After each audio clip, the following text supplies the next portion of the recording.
Halo, jumpa lagi di RC Gazem. Kali ini kita udah kedatangan RC yang sudah lama saya tunggu dan saya sangat excited pengen lihat RC ini gimana bentuknya. Ya, teman-teman bisa langsung tahu dari boxnya, itu Toyota LC80 Land Cruiser. Apakah RC ini worth it dibeli dengan harga yang 5 jutaan? Apakah RC ini tampan?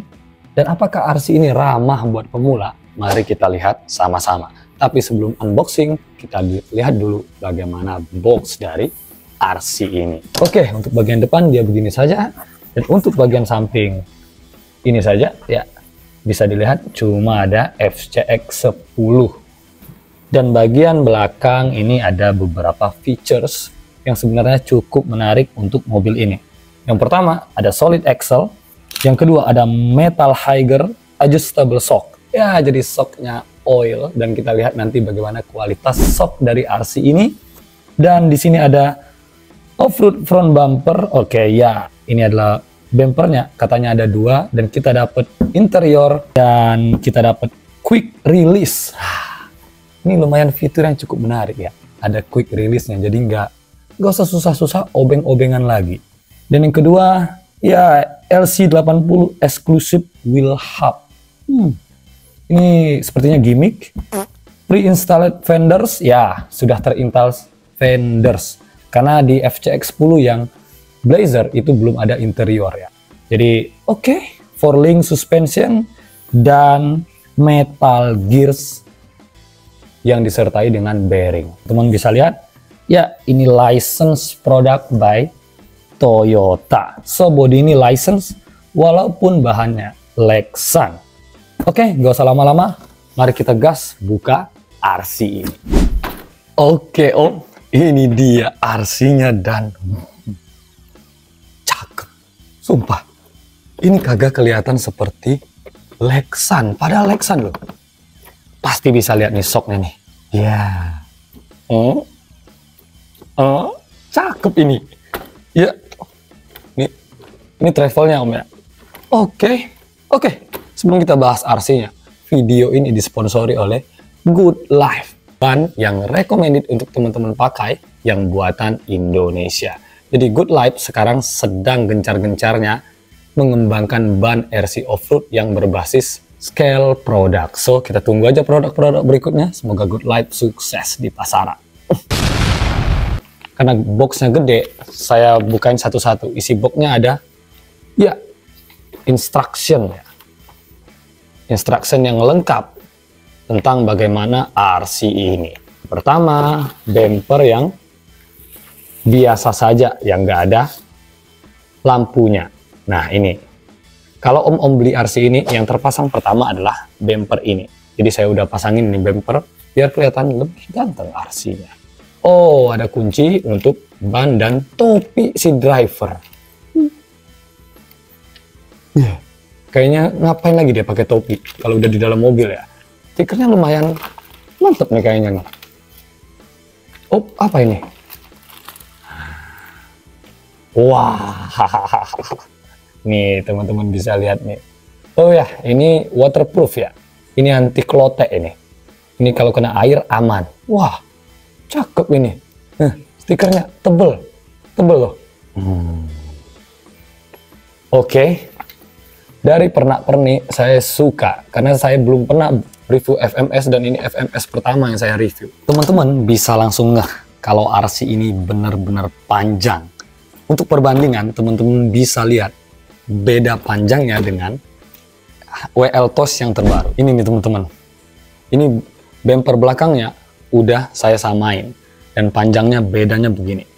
Sekitar beberapa mili, 20 milian ya. Oke. Ini cukup, ya saya nggak menyangka kalau RC ini segede ini. Jadi kita sisihin dulu ini. Nah, wheelbase-nya itu ada di angka 325. Ya itu klaim dari pabrik ya, dari FMS itu 325. Dengan ketinggian ini adalah 7 mili, ground clearance-nya itu 7 mili. Oke, secara teknik RC ini bisa kita bawa crawler. Tinggal bagaimana nanti spesifikasi dari motor dan gardan setnya serta gearboxnya juga. Nanti kita lihat bagaimana RC ini. Untuk bagian depan, di sini ada emblem Toyota. Oh iya, karena RC ini memang license Toyota Land Cruiser 80. Di sini kita dapat lampu yang kuning, tapi yang ini tidak menyala. Bempernya dengan build quality yang plastiknya tidak terlalu keras dan tidak terlalu lembut. So, ini tidak bisa dikatakan bagus dan juga tidak bisa dikatakan jelek. So, it's good, no problem. Dan untuk bemper depan, di sininya juga ada tersedia untuk plat-plat yang bisa dipasang. Di sini ada ornamen lampu, ya, fender yang bumper yang cukup menarik. Di sini ya ada logo tadi dan ya kita dapat snorkel. Snorkelnya bentuknya begini. Ini kualitasnya cukup menarik. Dan ini ada spion. Nah, spionnya apa-apaan ini? Spionnya nggak bisa dilipat. Kalah sama Yoshi 2 juta mah ini mah. Kagak bisa dilipat. Spion belum bisa dilipat, tapi kacanya cukup bagus nih teman-teman, bisa lihat nih. Kacanya emang benar-benar realistik. Ya, di bagian depan, kita masih di bagian depan, itu ada wiper yang bisa digerakin. Ya, gitu. Wipernya bisa digerakin, tapi ini nggak hidup ya. Jadi ini hanya hiasan saja. Jadi jangan teman-teman tanya nanti, "Bang, itu wipernya nggak hidup, nggak asik ini mobil." Untuk bagian samping, dia begini saja teman-teman. Tapi ada sebagian lace kayak begini nih. Nih. Tapi saya kayaknya agak kurang minat dengan tulisan Toyota ini. Walaupun license. Apa nanti kita lepas saja? Oke lah. Ini door handle.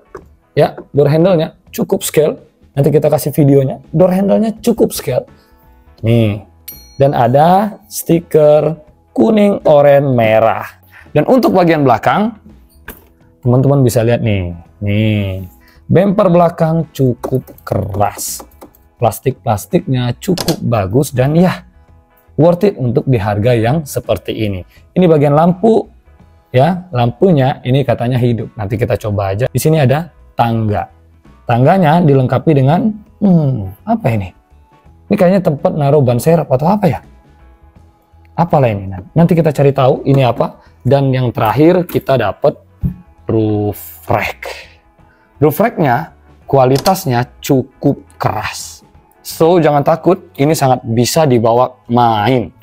Dan ya, dan tidak lupa ornamen kecil cantik lainnya. Kita dapat roof lamp, warnanya kuning. Oke, ini cukup klasikal dan vintage ya. Jadi cukup ganteng. Ini apakah bisa dibuka? Tidak. Ini kayaknya dibaut ya teman-teman. Dan interior kita dapat supir Mamang Sulaiman di dalam ini. Dan dia tadi ada topinya warnanya kuning yang kayak begini. Ini ada topinya. Kayaknya agak effort kalau masang ya, harus dibuka dulu. Biarin aja, gak usah pakai topi PT-nya. Dan ya, ini cetakan langsung dari Lexan-nya. Jadi kalau kita mau ganti figur, ini agak cukup mengganggu. Saya agak kurang suka sama dia ini. Karena mukanya kotak kali. Lihatlah. Dan ada setir. Ya, setirnya dengan logo Toyota. Ada persneling gigi, rem tangan, dan kursinya cukup scale dan detail. Oke, secara keseluruhan, bodi ini cakep sekali. Saya nggak bisa bohong, saya suka bodi ini. Dan yang selanjutnya adalah bagaimana ban dari RC ini. Ini ban berukuran 120 mm, teman-teman. Dan kelihatan kecil di RC ini. Padahal ini bannya gede loh. Dia kelihatan keras, tetapi ternyata soft. Sayangnya ini dilem dan vented. Jadi ada anginnya. Belok lah, pelit kali ini. Dan selanjutnya kita lihat fitur yang dia jual-jualin. Di sini quick release-nya teman-teman. Nah, ini. Jadi ada tombol ini. Nih, teman-teman bisa lihat nih. Ini diputer dan akan terbuka. Kita putar aja langsung. Oke. Langsung kebuka ini kayaknya. Tinggal tarik. Wah. Simple. Gak perlu baut kuping kayak MN. Kita coba lagi ya. Ya.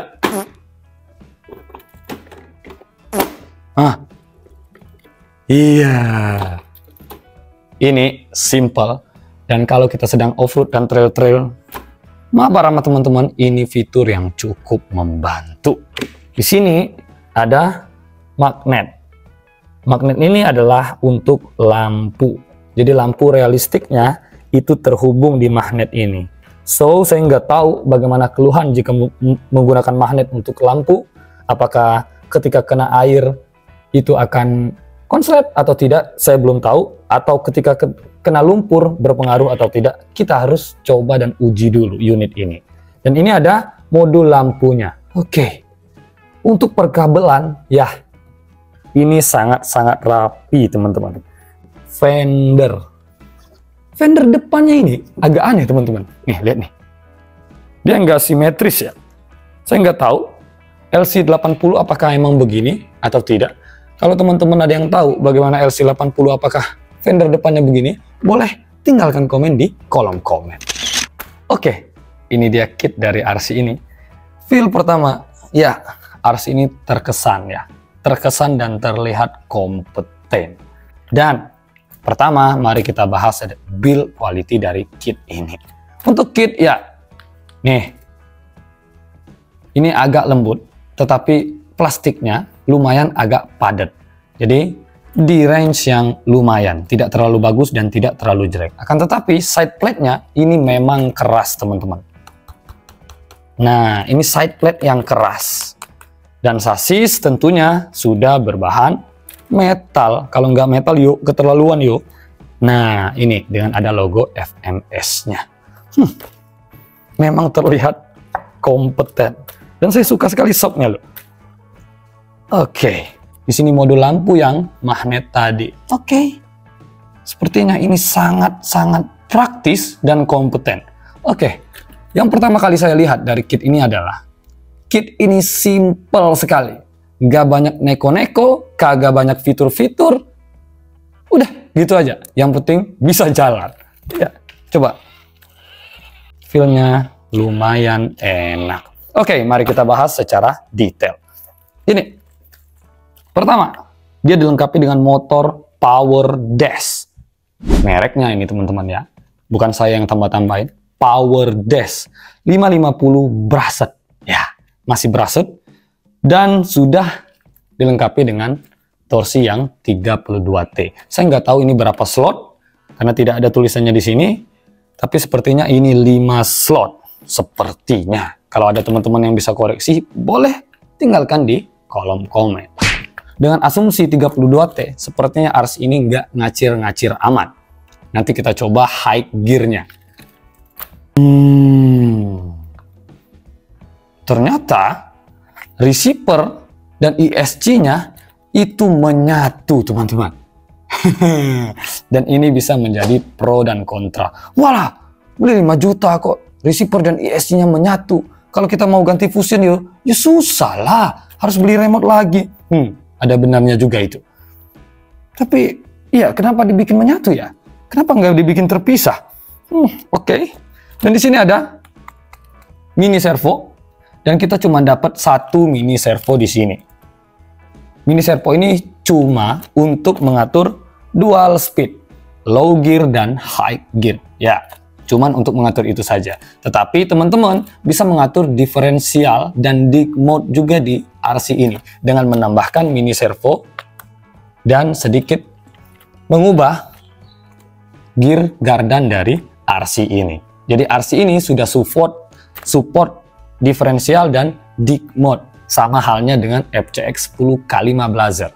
Jadi kalau FCX 10K5 Blazer dengan harga 6,5 itu sudah dapat seluruh fitur, tetapi ini adalah tipikal BPJS-nya. Jadi cuma dapat dual speed-nya saja. Untuk tray baterai itu ada di sini.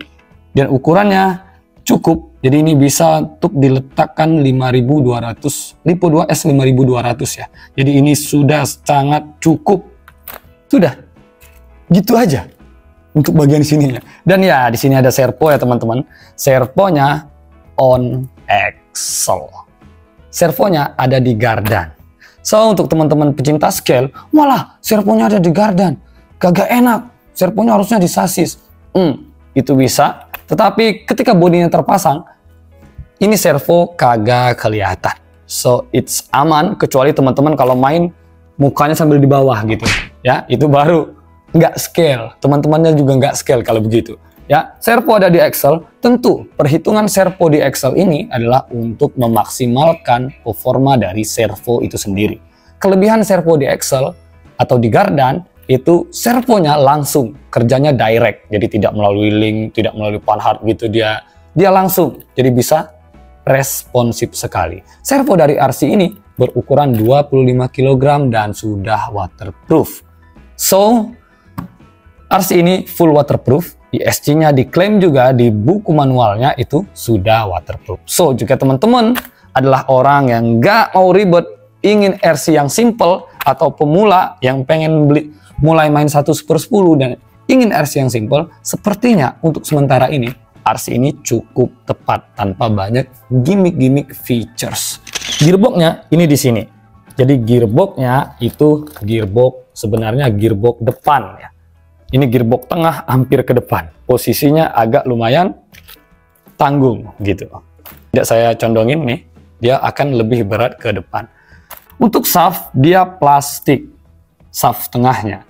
Akan tetapi awal pangkal dari shaftnya, asnya itu ini metal dan di sini juga metal. So ini sudah cukup aman sekali. Saya belum pernah menemukan kasus kopel patah di RC Super 10 saya, walaupun ininya masih plastik. Yang penting ini di sininya metal dan RC ini tentunya sudah full bearing. Jadi nggak usah khawatir untuk memainkan RC ini. Nah, bearingnya ada di sini nih. Ya, nanti kita coba bongkar RC ini di next content. Sementara ini kita hanya mereview dan test drive saja dulu. Oke, di sini ada link rod. Link rodnya berwarna hitam. Tentu 4-link system, karena RC ini menggunakan servo on axle. Karena servo di Gardan, jadi dia nggak perlu menambah panhard lagi.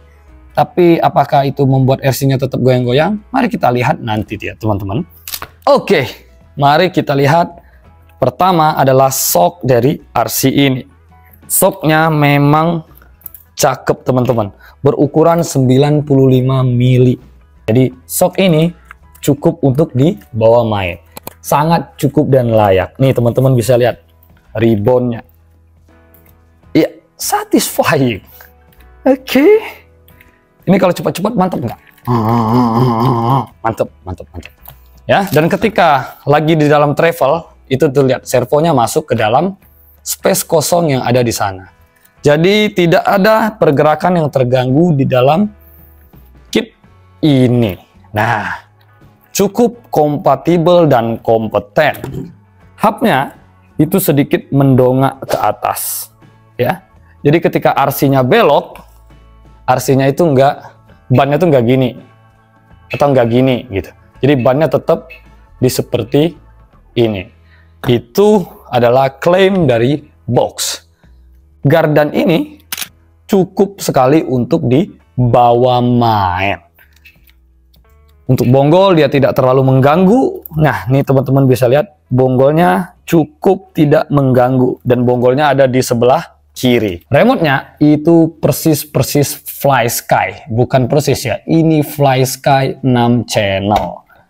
Dan untuk fitur channel 1 ada ini, channel 2 ada ya seperti biasa, dan channel 3 itu ada ini. Sepertinya ini kosong.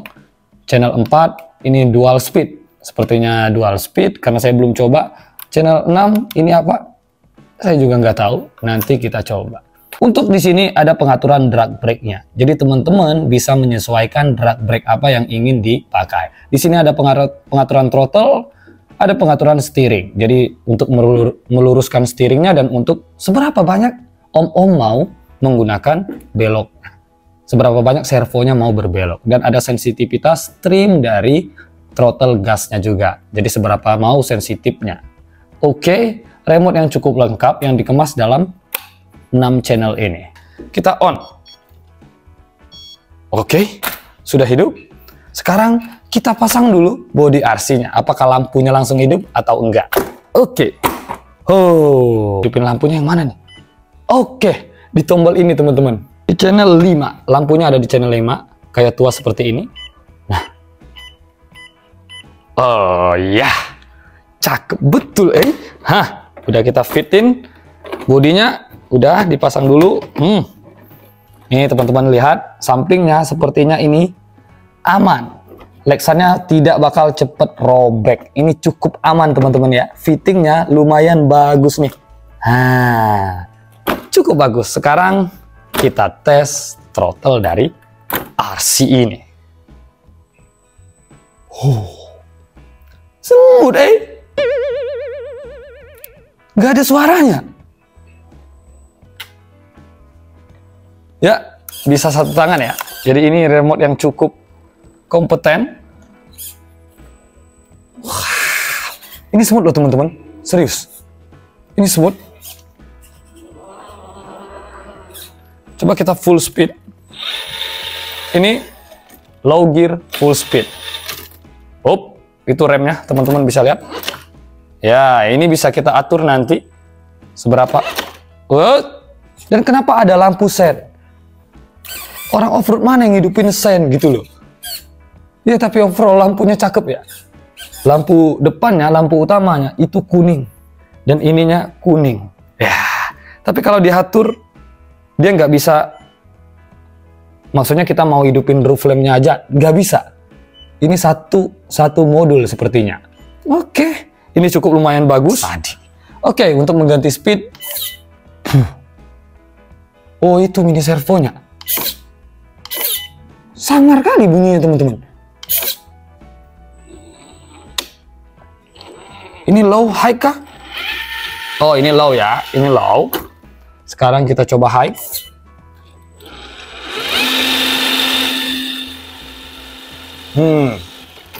Nanti kita coba di luar. Oke, tidak terlalu. Ya, karena 32T, dia tidak terlalu kencang. Oh, kencang sih. Sekarang ini adalah belok. Dia agak ngangkat ya teman-teman ya. Nah, karena shocknya terlalu lembut. Oh ya. Ini adalah untuk seberapa patah om belok. Nah, dia bisa diatur. Oh, itu patah kali tuh. Ini paling patahnya. Wow.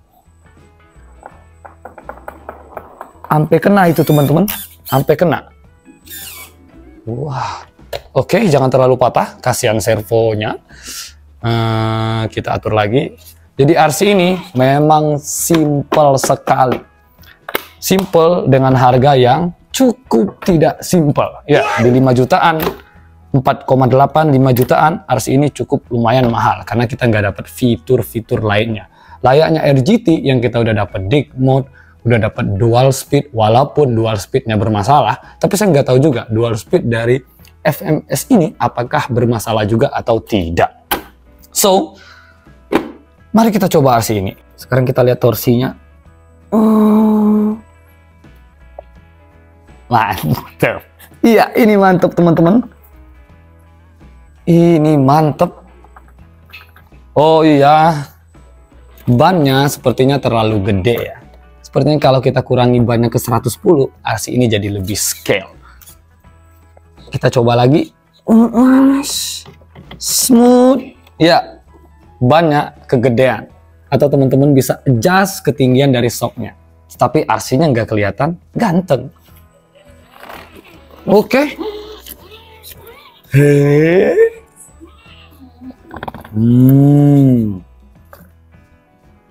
Ini RTR yang bagus. Bagus tapi simple. RC ini buat orang yang memang praktis-praktis saja. Wah, bannya memang terlalu besar. Nih, jadi kalau ngangkat gini, ya, nih, kalau ngangkat gini, dia pasti kena. Padahal travelnya bagus.